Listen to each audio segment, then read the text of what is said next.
Menit dimulai dari sekarang. Mas Ganjar punya pengalaman sebagai gubernur. Saya ingin bertanya, bagaimana pemikiran Bapak untuk mengatasi pengangguran yang masih banyak, terutama lulusan-lulusan sekolah dan sarjana yang belum tertampung. Mungkin pengalaman Bapak bisa Bapak memberi suatu pencerahan kepada kami. Terima kasih. Waktunya masih ada, Bapak ada yang ingin ditambahkan? Baik, cukup. Oke. Selanjutnya kami berikan kesempatan kepada calon presiden nomor urut 3 untuk menjawab selama 2 menit. Waktunya dimulai dari sekarang. Terima kasih Pak Prabowo. Isu ini sangat kontekstual dan saya kira dari pertanyaan masyarakat begitu sulitnya mendapatkan pekerjaan. Ada beberapa poin Pak. Yang pertama adalah membuka ruang investasi yang cukup besar dengan cara memastikan penegakan hukumnya bisa berjalan baik, kepastian hukumnya berjalan dengan baik, transparan, akuntabel, mudah, murah, cepat dalam sebuah layanan. Tanpa itu dilakukan, mereka akan minggat dan mereka akan pergi, tidak mau datang. Yang kedua, ketika mereka datang, sudah masuk berinvestasi katakan, pusat-pusat pertumbuhan sudah diberikan kepada mereka oleh pemerintah dengan fasilitasi kawasan industri umpama, insentif pajak umpama, kemudahan perizinan, ease of doing business umpama, maka ketika kemudian itu sudah berjalan, Pak, yang mesti disiapkan adalah SDM. Ketangguhan SDM untuk menjemput itulah yang kita siapkan. Apa itu? Sekolah vokasi, nggak ada yang lain. Dan kemudian SDM inilah yang kita bisa pastikan bahwa mereka sampai dengan 12 tahun mesti sekolah dan gratis.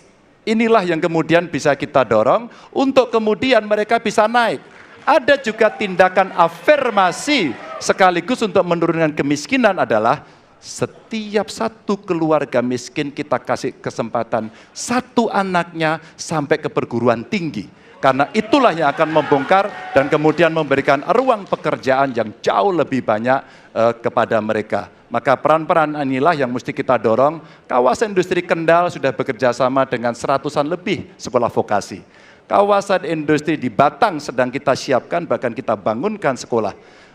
Kerjasama antara pusat, provinsi, kabupaten menjadi begitu penting untuk memfasilitasi itu, dan kemudian tugas kita mensosialisasikan untuk mereka bisa terlibat di dalamnya.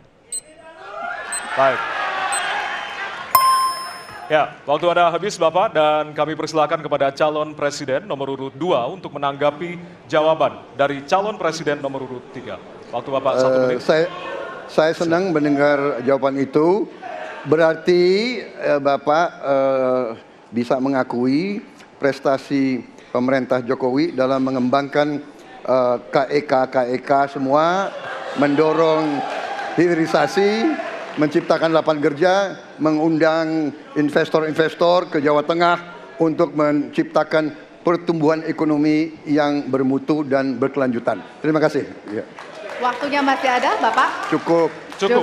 Baik, selanjutnya kita berikan kesempatan kepada calon presiden nomor urut 3 untuk menanggapi tanggapan dari calon presiden nomor urut 2. Waktunya 1 menit dari sekarang. Pak Prabowo, terima kasih. Ketika kami merancang kawasan-kawasan industri dan bagaimana percepatan itu kita lakukan, kami duduk dengan para menteri, bahkan kami duduk dengan presiden. Kami punya pikiran yang sama dalam merancang ini karena kita ingin menjemput 2045 sebagai negara maju, negara unggul.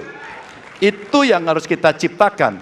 Maka ketika kemudian soal setuju tidak setuju, kami hampir 10 tahun.